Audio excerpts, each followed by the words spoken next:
Take those fragile years, all your worry and tears, and put them on me. Oh, I must admit, when I think of how far we've come,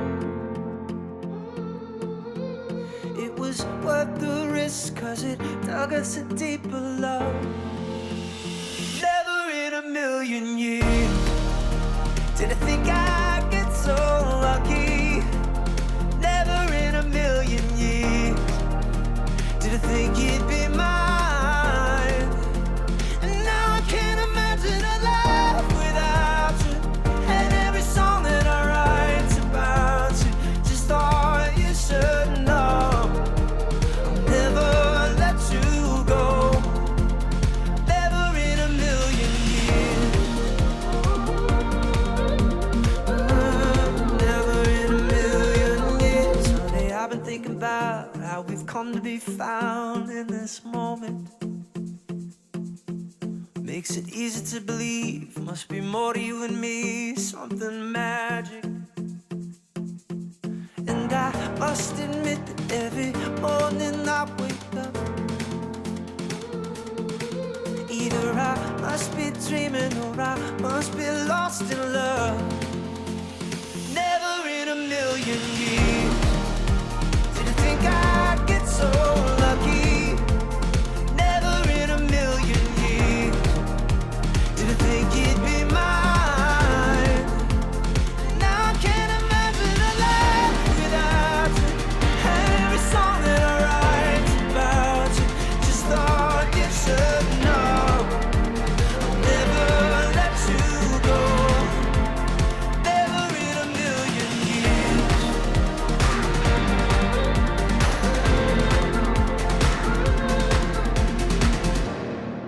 Never thought life could be so good, but it's so good with you.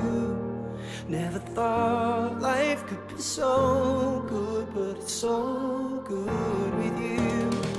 Never thought life could be so good, but it's so good with you. Never thought life could be so good. Never in a million years did I think I'd get so lucky. Never in a million years did I think you'd be mine. And now I can't imagine a life without you, and every song that I write's about you. Just thought you should know I'll never let you go. Never in a million years.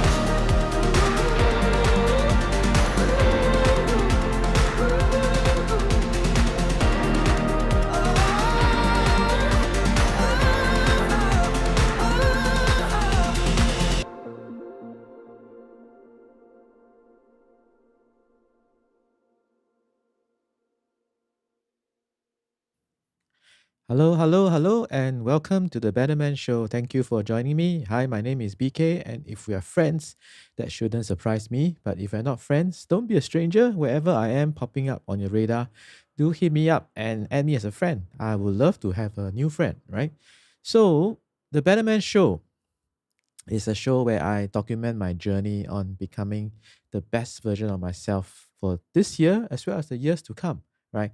And you are more than welcome to join along in the journey.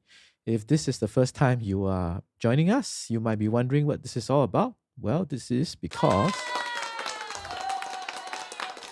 I'm getting good at pointing. After 95 days, I should be, right? So, exactly 95 days ago, I started a 100-day live stream challenge. Now, it was a personal discipline challenge. I kind of wanted to see if I could build some muscles in the live streaming arena. Never done it before, at least never in this at scale, right? Do plenty of presentations, but never like this live. And honestly, it was a bit daunting initially, but it has been fun. And it has been 95 days. And if you've been joining us, you've been joining me for a while, thank you so much. I truly, truly appreciate you being around. But if you're new here tonight for the first time, where were you for the past 95 days? But thank you for joining me. And in today's show, I kind of want to talk about the 6 R's on how to be stress free around technology. Um, I I have always been a very good beta tester. So I've tried new applications, new apps, because I've kind of enjoy tech stuff, right? But lately, I also find that because we've been pushing out a new, uh, um, very good application for the team, and sometimes we do get problems or we have to troubleshoot for people. And to be honest, sometimes it can be frustrating for users, especially when it's something new, right?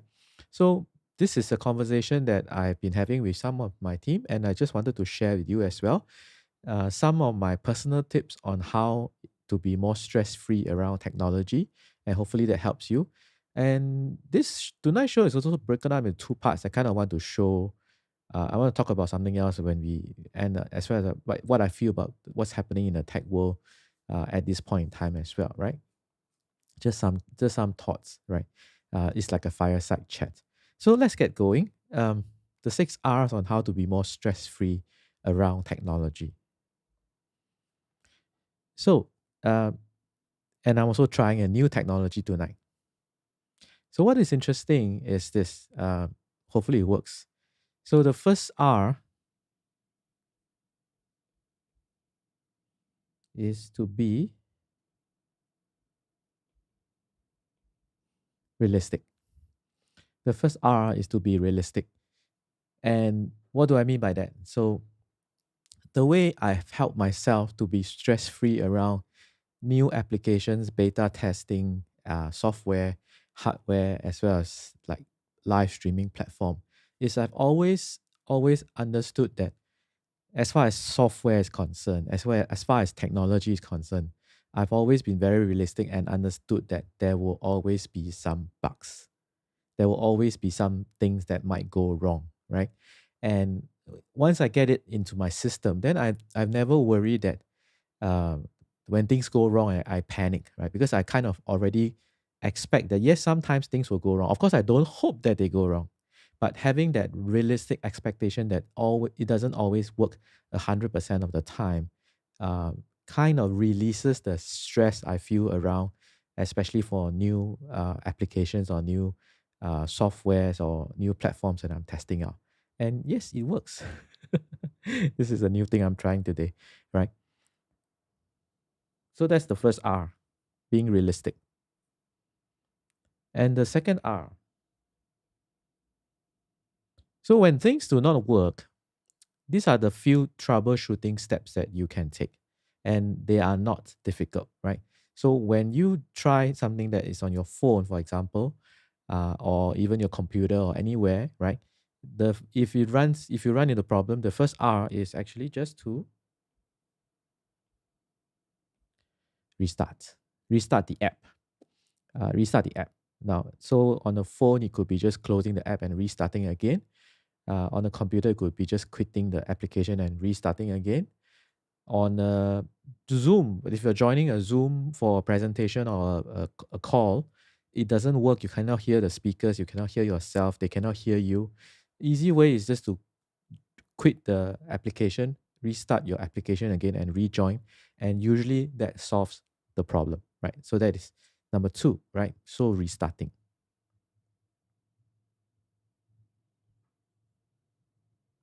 And what's number three? Now, to be honest, number three is a bit of a stretch because I was just trying to fit 6 R's into the, so it sounds better, right? So it's a bit of a stretch, but basically, number three is to re-enter your login details. So, for example, basically, it's not an R, it's to log out and log in again. So, what happens is some applications or some platforms, sometimes restarting it may not have worked. You may need to log out, clear your browser cache, clear your details in your system, and then log in again. And that again will usually typically solve the problem, right? So that's the third R you can do, which is to re-enter your login details, right? So log out again, clear the cache, and then log in again, right? So that typically will work for you as well. So that's number 3. And number 4,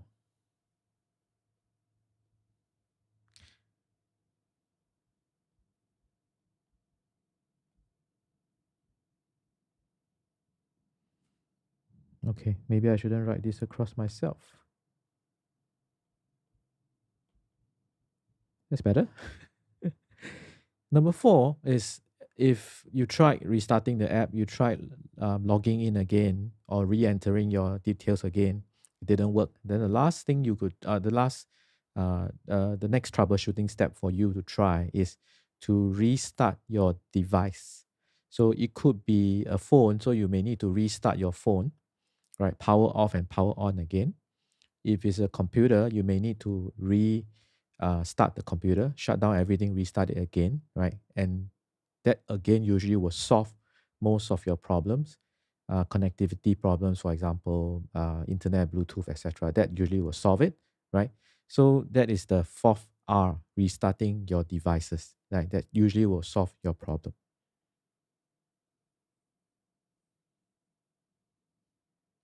And the next one, number 5, is a little bit more drastic.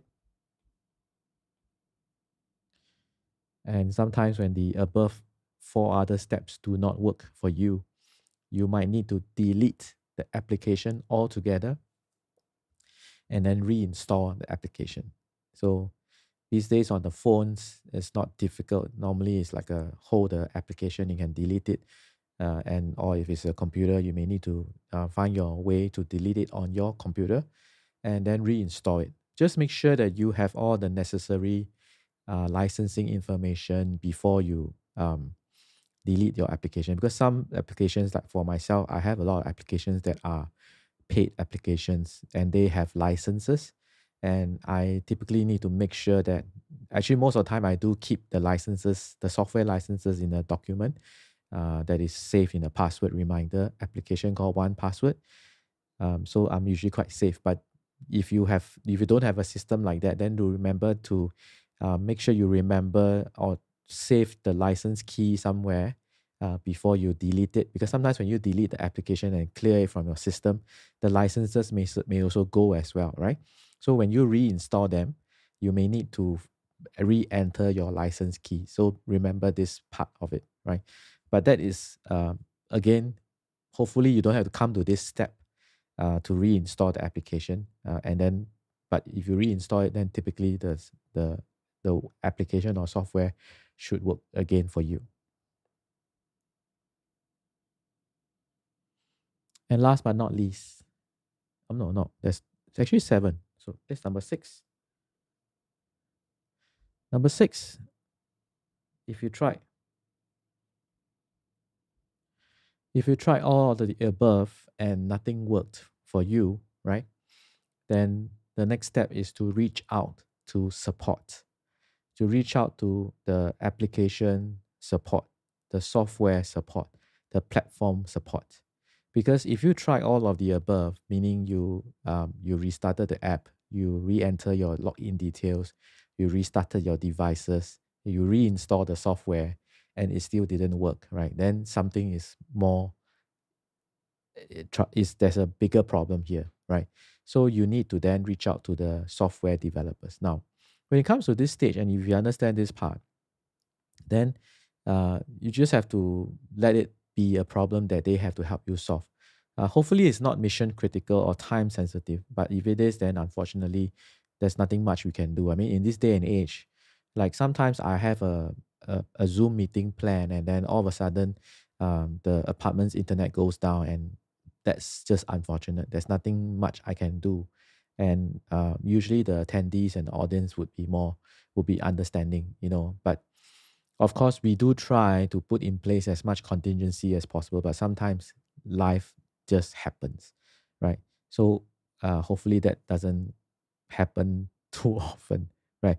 So, but reach out to the relevant the application support people. So every application out there, either it is an app or it's a software or it's a platform, right? They would have a support staff, right? And they would have developers that can help you with solving your problems. Like for example, the past few days the past 2 weeks or so, because we have moved from um, the old Mac OS to a new OS, there's been some things that's not been working. So like even audio for me, some of the plugins were not working. I've been working with the developers, and they have been sending me developer edition for the software, and the latest one they sent me seems to be working pretty well, right? So that's what you do, and I don't have to fuss about it. I just pass on the problem to them and then wait for them to solve the problem on their end, because it's not something that is within my control, right? So that's the last one. That's number 6.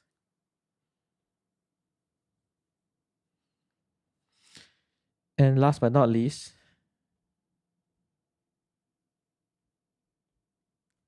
the last R is just relax, right?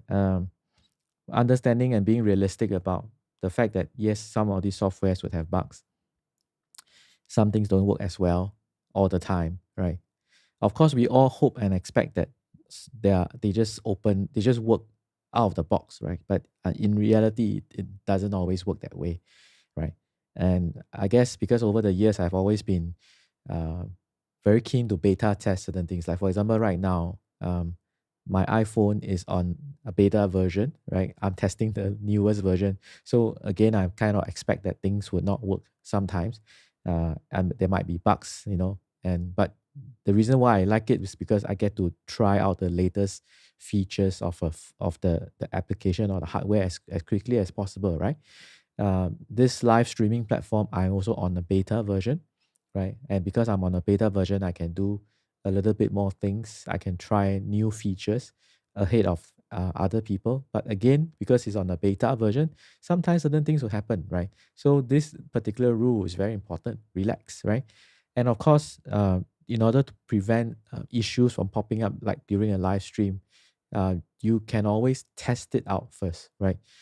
So the other day I had to do an interview, a podcast interview with a friend. And what we did was before the actual day itself, we also had a practice session, right?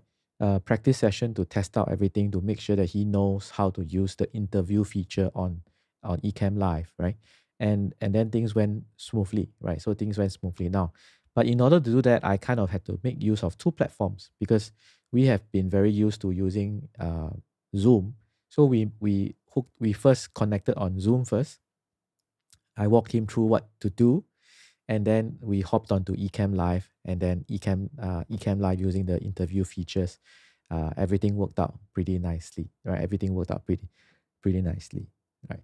So if you're curious on what this is happening here, I'm actually using an iPad as a green screen, right? So actually I'm actually writing on my iPad now, but the iPad is actually working like a green screen onto my screen, so you don't see it. Now, how do you know it's a green screen? It's because if you can notice here, if you see the lights that is on my side there, that's the Millennium Falcon, right? Now, so you notice that some colors are fine, but then there is this part where the lights goes into black, right? Or it disappears. That's because it's also green. I didn't realize that, but I noticed it. So the software is removing all stuff everything that's green. And in fact, if I wore a green t-shirt today, you would not see me.